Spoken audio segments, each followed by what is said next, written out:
مرتبہ نبی نے پوچھا کیا ان کے بعد تو کسی نبی کے پاس گیا؟ کہاں یا نبی اللہ، جتنے نبی آتے رہے سب کے پاس جاتا رہا، لیکن سب کھولنے کی کوشش کرتے تھے، نہ کھل سکتے تھے تو کہتے تھے ہمارے بعد ایک نبی آئے نبی کے پاس۔ کیفیت یہ ہے کہ ہاتھ اس کے بندھے ہوئے ہیں۔ نبی نے پوچھا کیا ہوا، کیا بات ہے؟ کہا یا نبی اللہ میں قوم جنات میں سے ہوں۔ ایک مثال دوں، میں بھی کہوں کہ مجھے مثلاً آئینے کی ضرورت ہے، ایک صاحب نے لیا اور لینے کے بعد مجھے مرر کی دکان پہ لے جا کے کھڑا کر دیا، جہاں ایک سے بڑھ کر ایک شیشہ، ایک سے بڑھ کر ایک آئینہ۔ لیکن میں نے دیکھا کہ اس دکاندار جو ہے وہ بیٹھا ہوا ہے، اس کا گریبان چاک ہے، چہرے پہ سیاہی لگی ہوئی ہے۔ میں نے کہا کہ بھائی چلو واپس چلنا ہے۔ کمان صاحب یہ تو شیشہ لینا تھا۔ میں نے کہا میں نہیں لے سکتا کہ جب اس کے پاس اتنے شیشے ہیں، اس کا حلیہ صحیح نہیں ہے۔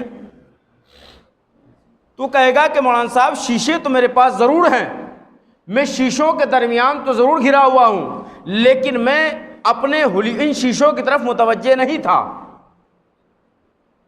گھڑی والے کی دکان پہ پہنچے، اس کے پاس دنیا کے ہر گھڑی موجود ہے اور ہر دنیا کا ایک ٹائم اس کے یہاں لکھا ہوا، ٹائم سیٹ ہے۔ میں نے کہا ٹائم کیا ہوا ہے؟ تو فوراً اس نے گھڑی دیکھی اور اس کے بعد ٹائم بتایا۔ میں نے کہا آپ نے ٹائم، گھڑی آپ کے چاروں طرف لگی ہوئی ہے، ٹائم پھر بھی آپ دیکھ کر بتا رہے ہیں؟ کہا دیکھو گھڑیوں میں ضرور گھرا ہوا ہوں، لیکن میرے پاس میں متوجہ نہیں تھا۔ وجہ کیا ہے؟ وجہ یہی ہے کہ ہم لوگ حقیقتوں میں تو گھرے ہیں لیکن متوجہ نہیں ہیں حق کی طرف۔ حق ہے کیا؟ نبی نے فرمایا الحق علی، حق علی ہے۔ اگر ہم لوگ حق کی طرف متوجہ ہو جائیں تو جو قوم زوال پذیر ہو رہی ہے، قوم کے زوال پذیر ہونے کا سبب ہی یہ ہے کہ وہ حق کی طرف متوجہ نہیں ہے۔ آئیے سرکار امام نے فرمایا کہ ہم انبیاء سے افضل ہیں۔ نبی کا زمانہ ہے، ایک عجیب الخلقت آتا ہے، مسجد بھری ہوئی ہے اور نبی خطبہ دے رہے ہیں۔ عجیب الخلقت، عجیب سی مخلوق ہے، دروازے پہ کھڑی ہوئی ہے۔ ایک مرتبہ جب لوگوں نے اسے دیکھا تو گھبرا گئے، ڈر گئے۔ نبی نے کہا تم پریشان مت ہو، اس کا تم سے کوئی سروکار نہیں ہے، اسے راستہ دے دو۔ اسے راستہ ملا، آیا نبی کے پاس۔ کیفیت یہ ہے کہ ہاتھ اس کے بندھے ہوئے ہیں۔ نبی نے پوچھا کیا ہوا، کیا بات ہے؟ کہا یا نبی اللہ میں قوم جنات میں سے ہوں، اور جب جناب نوح کشتی بنا رہے تھے تو میرے ذہن میں خرافات آئی، یہ یوں کہوں کہ میں حق کی طرف متوجہ نہیں تھا، حق کی طرف متوجہ نہیں تھا، تو میں حق پر نہیں تھا۔ میں نے چاہا کہ اس کشتی کو ہلا کر گرا دوں، ڈبو دوں۔ ایک مرتبہ جب لوگ پریشان ہوئے، کشتی میں بیٹھے ہوئے لوگ، تو نبی نوح کی طرف متوجہ ہوئے کہ یا نبی اللہ مدد فرمائیے۔ تو تاریخ نے لکھا نوح ایک گوشے میں گئے، کشتی کے ایک گوشے میں گئے اور ہاتھوں کو بلند کیا، کچھ پڑھنے لگے۔ تاریخ نے نہ لکھا کہ پڑھ کیا رہے تھے۔ اگر شیعہ سے پوچھو وہ یہی کہے گا کہ نوح یہ کہہ رہے ہوں گے پروردگار اسے بھیج دے جو تمام انبیاء کی مدد کرتا ہے، جو تمام انبیاء کی مدد کرتا ہے۔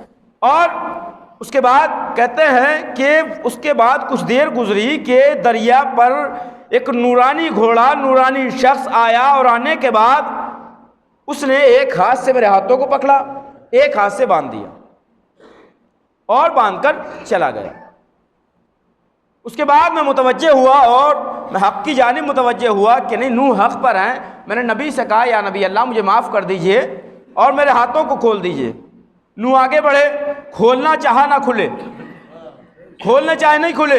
ایک مرتبہ کہا کہ اے جن، ان ہاتھوں کو میں نہیں کھول سکتا بلکہ وہ کھولے گا جو میرے بعد نبی آئے گا۔ ایک مرتبہ نبی نے پوچھا کیا ان کے بعد تو کسی نبی کے پاس گیا؟ کہاں یا نبی اللہ، جتنے نبی آتے رہے سب کے پاس جاتا رہا، لیکن سب کھولنے کی کوشش کرتے تھے، نہ کھل سکتے تھے تو کہتے تھے ہمارے بعد ایک نبی آئے گا وہ کھولے گا، ہمارے بعد ایک نبی آئے گا وہ کھولے گا۔ یہاں تک کہ میں عیسیٰ کے پاس گیا، عیسیٰ نے بھی یہی جواب دیا۔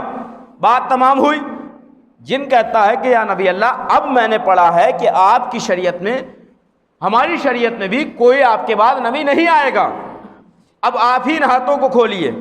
ابھی یہ گفتگو ہو رہی تھی، علی مسجد میں نہ تھے، علی مسجد کی طرف سے آئے، سب لوگ علی کی طرف متوجہ ہوئے۔ ایک مرتبہ اس نے بھی مڑ کے دیکھا، اب جو مڑ کے دیکھا گھبرا گیا، ڈر گیا۔ ایک مرتبہ اٹھا، اٹھنے کے بعد نبی جس ممبر پہ بیٹھے ہوئے تھے ممبر کے پیچھے جا کے چھپ گیا۔ نبی نے ہاتھ پکڑا کہ گھبراؤ مت، سامنے آؤ، ڈر کیوں رہے ہو، ڈر کیوں رہے ہو؟ کہا یا نبی اللہ ڈروں نہیں تو کیا کروں، یہ وہی تو ہے جس نے میرے ہاتھ باندھے تھے، یہ وہی تو ہے جس نے میرے ہاتھ باندھے تھے۔ کہا سنو، اگر اس نے ہاتھ باندھے تھے تو جس نے باندھے تھے وہی کھولے گا۔ علی آگے بڑھے، کہا یا نبی اللہ کیا حکم ہے؟ کہ اس کے ہاتھ کھول دو۔ کہ ہاتھ تو کھول دوں گا لیکن ایک شرط ہے۔ کہ کیا؟ کہ پہلے یہ تو کلمہ توحید پڑھے، کلمہ رسالت پڑھے۔ اس نے کلمہ پڑھا، لا الہ الا اللہ محمد رسول اللہ۔ اب علی نے ہاتھ بڑھایا کہ کھولیں، نبی نے کہا علی ٹھہر جاؤ، ابھی تمہاری شرط پوری ہوئی ہے، میری شرط پوری نہیں ہوئی۔ کہ یا نبی اللہ آپ کی کیا شرط ہے؟ کہ جب تک یہ علی ولی اللہ نہ کہے تب تک ہاتھ نہ کھولنا۔ اس نے کہا علی ولی اللہ۔ علی نے ہاتھ کھول دیے۔ پتہ یہ چلا جب تک علی ولی اللہ نہ پڑھے ہاتھ بندھے رہتے ہیں، چاہے جنوں کے ہوں یا انسانوں کے ہوں، جنوں کے ہوں یا انسانوں کے ہوں، ہاتھ بندھے رہتے ہیں۔ اگر ہاتھ کھلوانا ہے تو علی ولی اللہ پڑھنا ہوگا۔ تو یہ مقام تمام انبیاء سے افضل ہیں علی، تمام انبیاء سے افضل ہیں حسن۔